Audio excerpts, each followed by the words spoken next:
My name's Dale Hicks. I'm co-founder and director of Fashion Network. So the talk that I've just been part of at LCCA is an employability talk. So we've been giving some of my personal experiences on developing a career within the fashion e-commerce or fashion retail industry.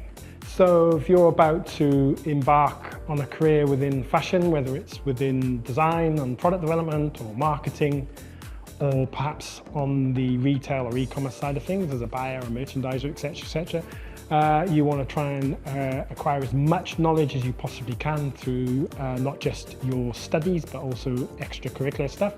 And I would suggest that everyone try and get as much hands-on work experience. If you can get a job in retail, that would be fantastic. Or if you can't, then I would try and do as much stuff yourself, whether if you want to design clothes yourself or be active on social media or wherever it is you may be.